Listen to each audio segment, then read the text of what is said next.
اس وقت ہمارے اسٹوڈیوز کی گھڑیوں میں رات کے ٹھیک 7:30 بجے ہیں۔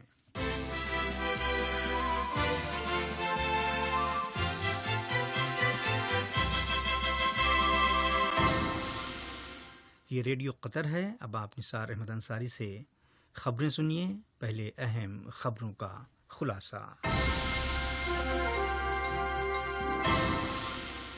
صاحب سمو امیر نے کانگو کے صدر کے ساتھ ٹیلی فون پر بات چیت کی اور جاپان کے بادشاہ کو تعزیتی تار ارسال کیا۔ وزیر تجارت و صنعت نے آج عوامی نجی شراکت داری ڈیولپمنٹ کانفرنس کا افتتاح کیا۔ وزارت صحت نے آج کووڈ-19 کی وبا کا شکار 1005 مریضوں کی صحتیابی کا اعلان کیا ہے۔ اور عرب اور یورپی ملکوں نے غرب اردن کے انضمام سے متعلق اسرائیلی منصوبے کو رد کیا۔ اور اب پیش خدمت ہے آج کا دوسرا نشریہ۔ بسم اللہ الرحمن الرحیم۔ صاحب سمو امیر شیخ تمیم بن حمد آل ثانی نے عوامی جمہوریہ کانگو کے صدر مسٹر فیلکس سے ٹیلی فون پر دو طرفہ تعلقات اور انہیں فروغ دینے کے وسائل کا جائزہ لیا۔ اس موقع پر ہونے والی بات چیت مشترکہ مفاد کے دیگر کئی امور پر مرکوز رہی۔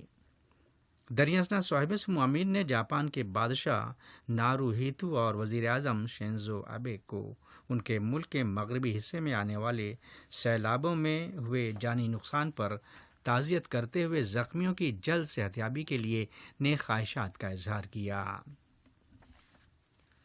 وزیر تجارت و صنعت علی بن احمد القواری نے آج عوامی نجی شراکت کی ترقی پر ہونے والی ایک کانفرنس کا افتتاح کیا، جس کا مقصد سال 2020 کے قانون نمبر 12 کے تعلق سے بزنس سیکٹر میں بیداری کو اجاگر کرنا ہے، جسے صاحب سمو امیر شیخ تمیم بن حمد آل ثانی نے جاری کیا تھا اور اس پر ملک کے دونوں سیکٹرز میں جولائی کی 11 تاریخ سے عمل درآمد ہوگا۔ افتتاحی سیشن سے خطاب کرتے ہوئے وزیر تجارت و صنعت کا کہنا تھا کہ مذکورہ قانون عوامی اور نجی سیکٹرز کے سپورٹ کے لیے پہلے ہی سے سالمیت پر مبنی اسٹریٹجی قائم کر رکھی ہے۔ وزیر مملکت برائے امور خارجہ سلطان بن سعد المریخی نے آج برطانوی وزیر برائے مشرق وسطی و شمالی افریقہ جیمز کلیورلی کی جانب سے ایک ٹیلی فون کال وصول کی، جس میں طرفین نے دو طرفہ تعلقات سمیت مشترکہ دلچسپی کے دیگر معاملات کا جائزہ لیا۔ دریاسنا جناب مریخی کو کوسووا کے نائب وزیر امور خارجہ محمد براج شوری کی طرف سے بھی ایک ٹیلی فون کال موصول ہوئی۔ ریاست قطر نے ویڈیو لنک کے ذریعے ایک اجلاس میں حصہ لیا تاکہ افغانی امن کے عمل کے لیے علاقائی و بین الاقوامی اتفاق رائے کو مضبوط و مستحکم کیا جا سکے۔ اس اجلاس کا افتتاح اسلامی جمہوریہ افغانستان کے صدر ڈاکٹر محمد اشرف غنی نے کیا تھا۔ قطری وزارت خارجہ میں انسداد دہشت گردی اور قضیوں کے تصفیے سے متعلق خصوصی ایلچی ڈاکٹر مطلق بن ماجد القحطانی نے اس اجلاس میں قطر کی قیادت کی۔ قطری سفیر برائے قبرص سلطان بن ابراہیم المحمود نے اپنی سفارتی ذمہ داریوں کے اختتام پر صدر قبرصی پارلیمنٹ سے ملاقات کی۔ اس موقع پر ہوئی گفت و شنید دو طرفہ تعلقات اور مشترکہ دلچسپی کے دیگر امور پر مرکوز رہی۔ وزارت صحت نے آج بروز منگل جولائی کی 7 تاریخ گزشتہ 24 گھنٹوں کے دوران کووڈ-19 کا شکار 1005 مریضوں کی صحتیابی اور ایک شخص کے انتقال کا اعلان کیا ہے۔ اس طرح قطر میں اس وائرس سے شفا پانے والوں کی مجموعی تعداد 94,903 ہو گئی ہے۔ خبر کے مطابق 61 سالہ مہلوک کو ضروری طبی کیئر فراہم کی جا رہی تھی۔ نیز کہا گیا کہ کورونا وائرس کے 600 نئے مصدقہ معاملات پائے گئے ہیں۔ ان تمام متاثرین کو آئسولیٹ کرنے کے بعد زیر علاج رکھا گیا ہے۔ وزارت صحت کا مزید کہنا تھا کہ وائرس کے عدم پھیلاؤ کے لیے کی جانے والی کوششوں میں کامیابی ملتی جا رہی ہے، جس کا بیان ثبوت انفیکشن کے گراف میں بتدریج گراوٹ یا کمی ہے۔ خیال ہے پچھلے کئی ہفتوں سے یومیہ نئے کیسز اور اسپتالوں میں داخل کیے جانے کے معاملات میں کمی دیکھنے میں آئی ہے۔ وزارت نے عوام سے اصرار کیا ہے کہ وائرس کے کنٹرول میں احتیاطی تدابیر اور حفاظتی اقدام سے متعلق اپنے اپنے رول ادا کرتے رہیں۔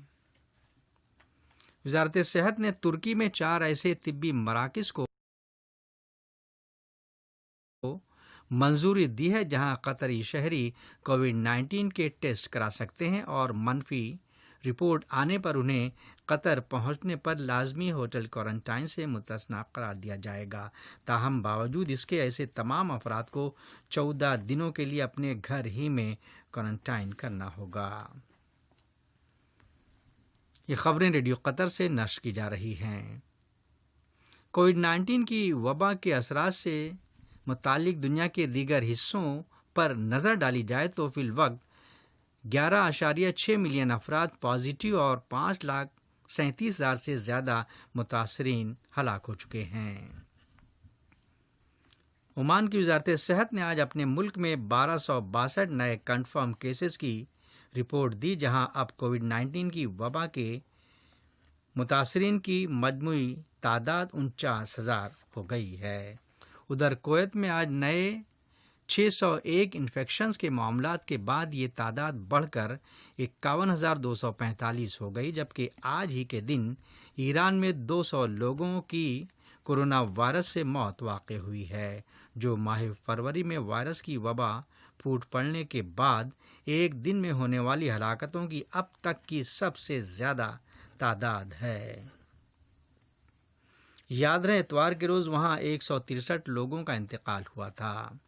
اسی دوران روس میں آج 12ویں دن بھی یومیہ ہلاکتوں کی تعداد 6,000 سے زیادہ ہی بیان کی گئی ہے، جبکہ صحت سے متعلق اتھارٹیز نے آج کورونا وائرس کے 6,368 نئے کیسز کی رپورٹ دی، جہاں اب متاثرین کی مجموعی تعداد 6,94,230 سے تجاوز کر گئی۔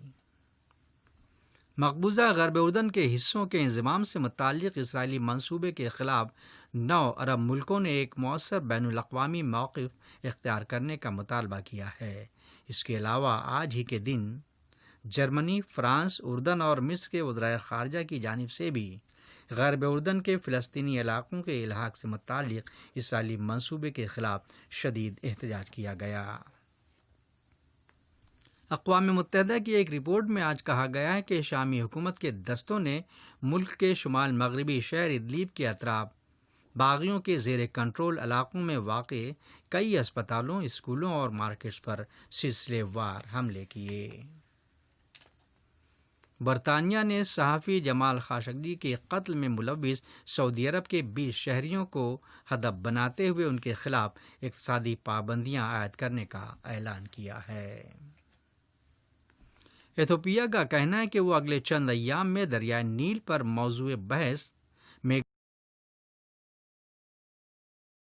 ڈیم کو بھرنے کی شروعات کرے گا، لیکن مصر اور سوڈان کی سمت پانی کے بہاؤ کو لے کر ان کے ساتھ اپنے تنازع کے حل کی کوشش کرنے کا عزم بھی ظاہر کیا۔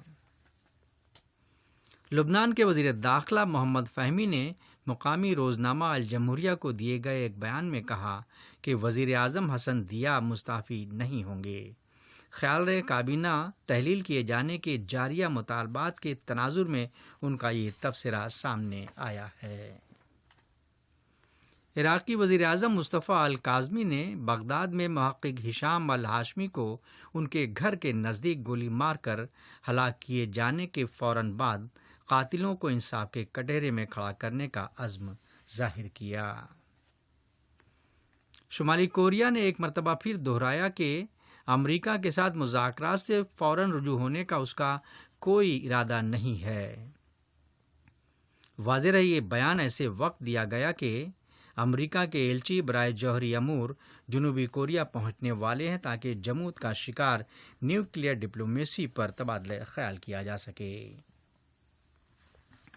اور ایران کے مغربی صوبہ کرمنشاہ میں قصر شیریں کے مضافات میں آج بروز منگل ریختر پیمانے پر 4.4 ڈگری کی شدت کا زلزلے کا ایک جھٹکا محسوس کیا گیا۔ فوری طور پر کسی نقصان کی کوئی رپورٹ موصول نہ ہو سکی۔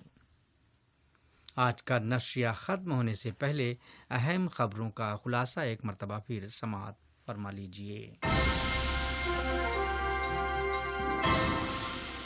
صاحب سمو امین نے کانگو کے صدر کے ساتھ ٹیلی فون پر بات چیت کی اور جاپان کے بادشاہ کو تعزیتی تار ارسال کیا۔